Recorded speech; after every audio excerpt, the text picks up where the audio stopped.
Thank you very much for the introduction, and I want to also thank you all for being here, at least virtually.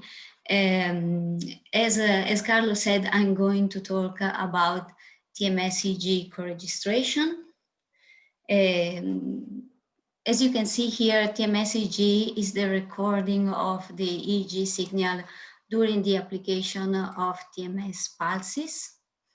TMS-EG is one of the possible combination of brain stimulation with neuroimaging that have been adopted in research. Other examples are the ones shown here, like the combination of TMS during fMRI acquisition, or the combination of transcranial current stimulation during fMRI, or also during magnetoencephalography. Each of these combinations has its own advantages and allows to obtain specific types of information about the brain. But they all share one thing in common.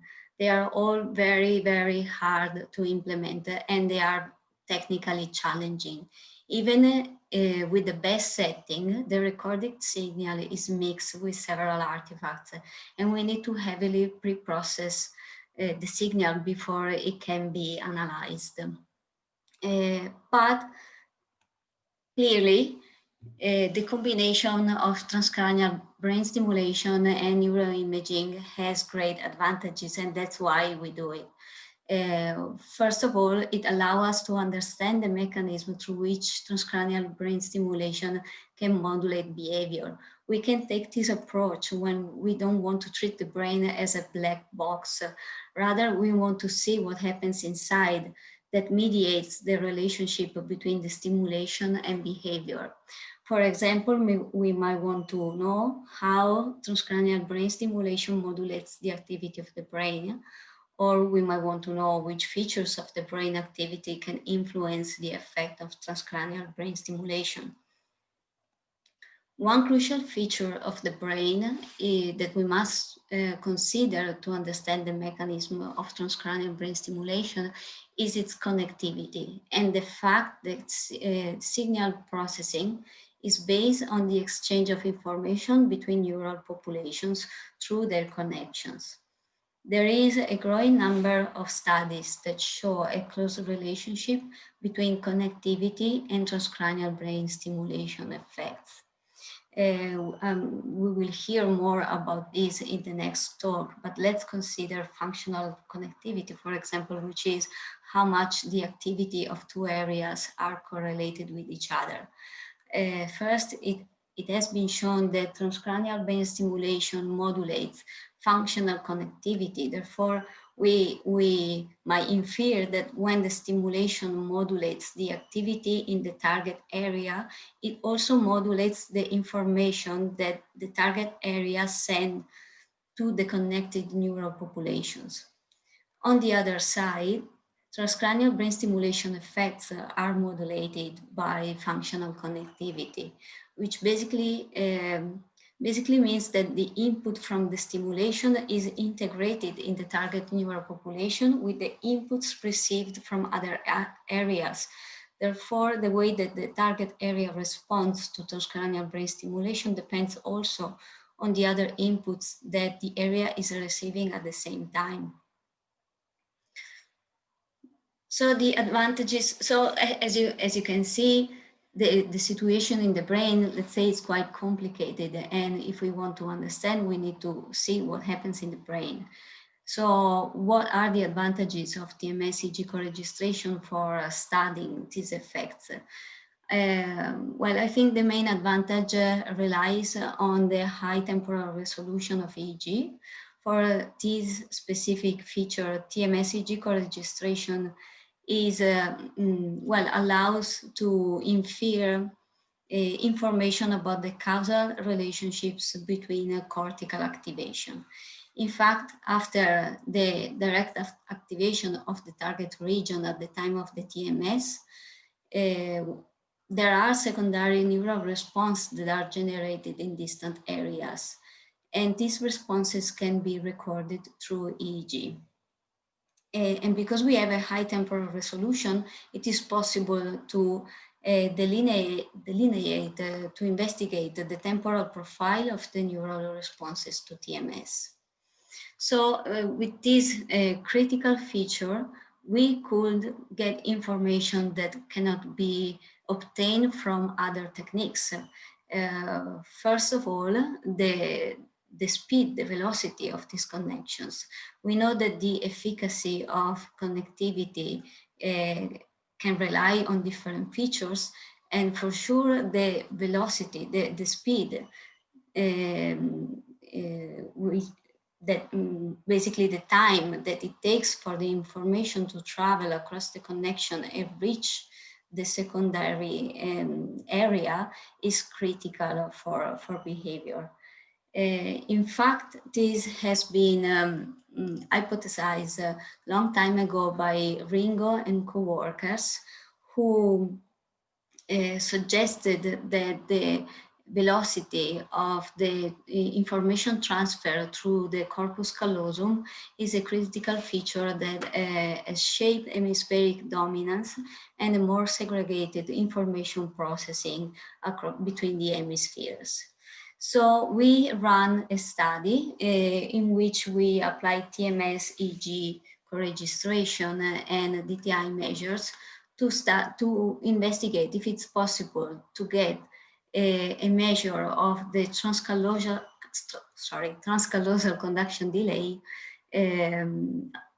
from TMS-EG co-registration. And we focus on the corpus callosum, well, mainly for three reasons. One is because the corpus callosum is the main structure that connects the two hemispheres. And secondly, because there are important theories that are sustained by the long transcallosal conduction delay. So the conduction delay of callosal fibers, at least for the motor cortex, have been estimated with other techniques. One of these techniques is the ipsilateral silent period. The ipsilateral silent period is a reduction in the muscle contraction when the TMS is applied over the motor cortex ipsilateral to the recorded muscle. And it is known to rely on callosal connectivity, because the activation in the primary motor cortex that is stimulated travels to the homologous motor cortex in the other hemisphere, and then reaches the muscle through the corticospinal tract. So we know from these studies that the two motor areas are connected around 10-20 milliseconds, and that this connection has inhibitory effects. Similar results, although the transcallosal conduction delay has been estimated a bit shorter,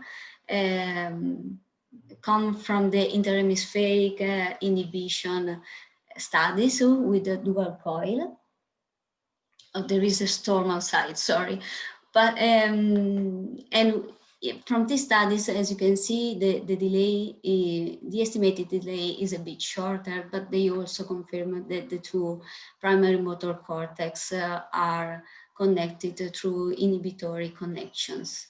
And finally, similar estimations have been found in recent studies by Caminiti et al. Using diffusion tract tracing. In these studies, the transcallosal conduction delay has been estimated by measuring the dimension of axons in the corpus callosum. And what you see here is the time that it will take for the information to travel for halfway. So from the primary motor cortex to the midline. So this has to be doubled. So to look for the TMS-evoked potential component that can represent transcallosal inhibition, we defined three criteria based on previous studies. First, we wanted to look for a component that occurred around 10-20 milliseconds from the TMS pulse. We wanted to look for a component that occurred in the contralateral hemispheres. And also we looked for a positive component. That's because well, in the motor system, there are several studies on motor preparation and motor execution that have shown that the activation of the motor cortex is associated with negative potentials over the central sides. While positivity is associated with inhibition of these activations. So if the transcallosal information transfer is an inhibitory transfer, we should have a positive component. Okay, so in our study, we tested 20 participants. We asked them to undergo an fMRI session in which we also measure DTI for the corpus callosum. And then we asked them to take part in a TMS EEG recording in which we measure the TMS-evoked potentials. And in this recording, we stimulated 4 different areas. So we stimulated the primary motor cortex on the left and on the right side, and the dorsal premotor cortex on the left and on the right side. The stimulation was given while the participants were performing an ipsilateral silent period paradigm. So we were also recording the electromyographic activity from the hand ipsilateral to the stimulation. And also to increase the measures within subjects, we modulated what the participants were doing during the recording. So in one case, with the contralateral hand, they were resting. So it was a simple ipsilateral silent period paradigm, while in the other case, they were required to do simple unimanual finger position movements according to, in response to stimuli presentations. And this kind of, in both these conditions, we should be able to measure ipsilateral silent period. So we had specific hypotheses to test whether a possible TEP component could represent the inhibitory information transferred to the corpus callosum. First, we expected that the TEP component will be related to the ipsilateral silent period for both stimulation in both directions. And then we also expected that the TEP component would be associated with the DTI measures of the corpus callosum. Specifically, we know that primary motor cortices are connected to the body of the corpus callosum. So we expected the relationship for this part of the corpus callosum, and we did not expect the same relationship for the genome and for the splenium. Finally, we had also hypotheses for our control area, that is the dorsal premotor cortex. In this case, while we did not expect a relationship with the ipsilateral silent period, but again, we expected to have a relationship with the DTI measures of the body of the corpus callosum, which also connect the premotor, the dorsal premotor cortex. Okay, and these are our results for the stimulation of M1. As you can see here, we found a TEP component that corresponded to the expected characteristics. So it was, we call it P15 because the peak was around 15 milliseconds after the TMS pulse. It was a positive, and it was on the contralateral side of the stimulation. And as you can see here, it was possible to record this component in all the 4 conditions of our task when we were stimulating M1. So our first hypothesis that we wanted to test was the relationship between P15 and the ipsilateral silent period. And as you can see here, we found that these 2 measures had a positive relationship. I didn't say that we use linear mixed models to analyze this data. So the points that you see here corresponds to each subject and each condition, and the repetition of measurements within subjects was taken into account with linear mixed models. So that's the result of this analysis.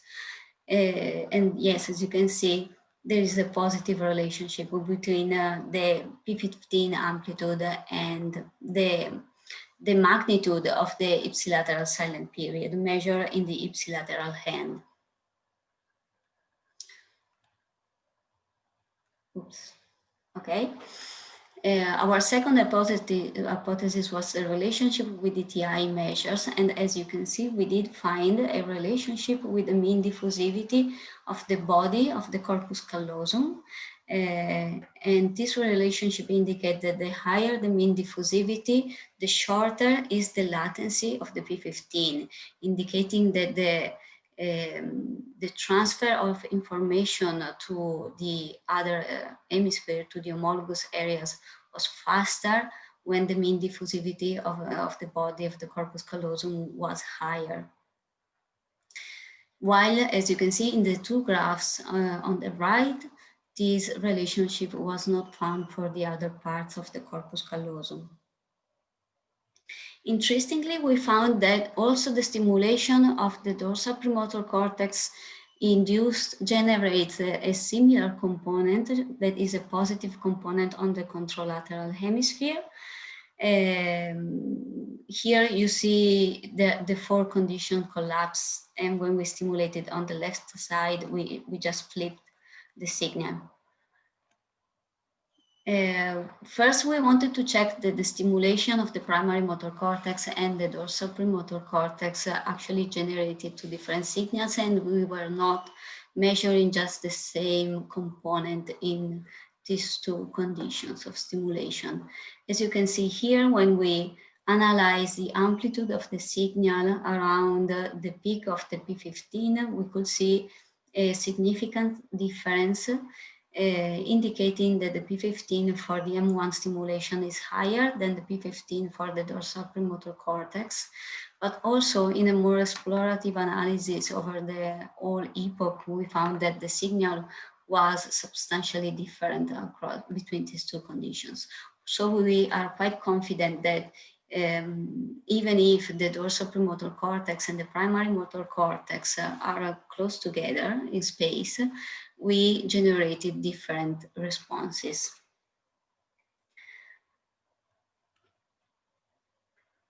Okay, so we tested again our hypothesis relating the P15 with the ipsilateral silent period. And as you can see, that we did not find a relationship, in this case, a significant relationship, while when we tested the relationship with the DTI measures, again, we found the same negative relationship between mean diffusivity of the body of the corpus callosum and the latency of the P15. So also in this case, the latency of the secondary response was faster when the mean diffusivity of the corpus callosum was higher. Okay, so from this data, we can conclude that at least in this case, we were able to provide a measure of conduction delay of the callosal fibers. And interestingly, the kind of information that we have has a directional, includes directional information, because we can measure the P15 either stimulating the M1 on the right side and measuring on the left side, and vice versa, stimulating on the left side and then measuring on the right hemisphere. At this point, we wanted to check if this feature of the transcallosal connectivity between primary motor cortex has a functional meaning, so it can impact behavior. According to the theory proposed by Ringo, the higher conduction delay to the corpus callosum should impact behavior and lead to worse performance in those tasks that require high temporal precisions. So in this case, we choose to test our hypothesis with a bimanual coordination task that in fact requires high timing precision, and which is an in-phase bimanual sequence of finger opposition movements. And this task has been shown before by Bonzano and co-workers to be related to the microstructural integrity of the corpus callosum. So in this task, essentially subjects were asked to perform sequences of movements based on a metronome, so a sound that occurred at a rate of 2 hertz. And we measure the interhand interval, which is the difference in the touch between hands for the corresponding finger. Our hypothesis was that if the transcallosal conduction delay is higher, the coordination between the two hands should be lower. So there should be higher interhand intervals between the two hands. Okay, and to test this, because we had this this measure that can, sorry, consider mouse, okay. This measure that is directional, we separately tested this effect for each direction of information transfer through the corpus callosum. Sometimes just doesn't work. Okay. No. All right. These are the results of our study. Here on the left, you see the relationship between the P15 latency and the interhand interval. And on the very left, it's when we stimulate on the left hemisphere. And so we look at the direction from left to right. And in the middle is when we stimulate on the right. So we look at the direction from right to left. As you can see here, in the first case, when the signal travels from the dominant left hemisphere to the right hemisphere, the longer the latency of the P15, which means the slower the information transfer, the higher the interhand interval, which is a poorer bimanual coordination. So basically, if the signal transfer is low, the two hands have a bigger time delay in the touch of the fingers. But and this is in line with the theories that indicate the transcallosal conduction delay as a possible feature that might negatively impact behavior. But quite surprisingly, we found a tendency in the opposite effect when we stimulated the right hemisphere. So when we looked at the direction from the right to the left, the coordination between the hand was actually better if the signal was slower in the transfer to the other hemisphere. In fact, in a more explorative analysis, we decided to calculate the ratio of the latency of the P15 in the two directions. And we found that this ratio was actually the best predictor of the bimanual coordination in the bimanual task, indicating that an asymmetry of velocity in the information transfer between hemispheres is actually more beneficial for bimanual coordination. So our second conclusion for the study is that we can say that we were able, at least in the motor system, to measure TEPs very early in the epoch that allow to measure the transcallosal conduction delay. And this measure has a functional, is functional to behavioral outcome. Now, what I would like to point out is that all the results that I've shown you so far about the P15 occur here in the epoch. So here you are seeing the TEP, so the time, the TMS-evoked potentials, and on this axis there is the time. So at the 0, the TMS has been delivered, and then we can record the cortical response. And as you can see, this is exactly the time that we have investigated so far, and in which we have found these connectivity effects. But then the response is much, much more complicated. There is still so much response going on. So in an explorative analysis of the data that we are still running, we try to look how much the signal of the TEPs is actually related still to the connections between the two hemispheres.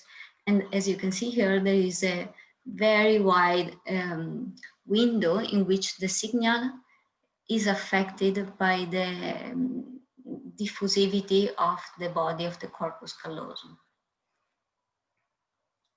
So, looking at these effects of TMS on connectivity, I think we should wonder how much focal are the mechanisms, even for TMS. Well, and I ask this question as a way to foster discussion about this. Of course, we know that the electric field induced by the TMS is very focal. There has been a very recent publication by Romero and co-workers who have shown in monkeys that the activation in the target area of single neurons occurs within 2 millimeters in diameter from the coil center. So it's a very small part of the cortex.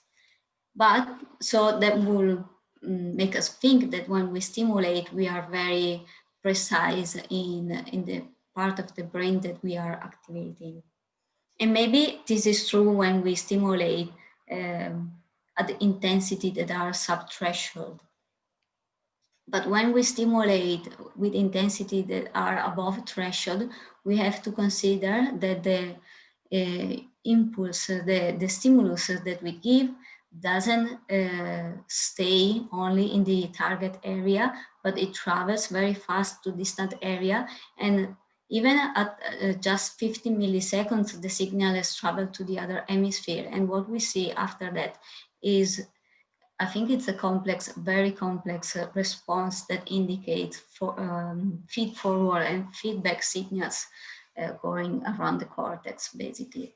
So I think this poses some questions also when we have to set the intensity in areas that are outside the primary motor cortex, in which we don't have a very clear way on how to set the intensity. We have to consider that you know, so if we set an intensity too low, we might not be able to activate the target area. But if we set the intensity too high, then we might be stimulating much more cortex than what we want.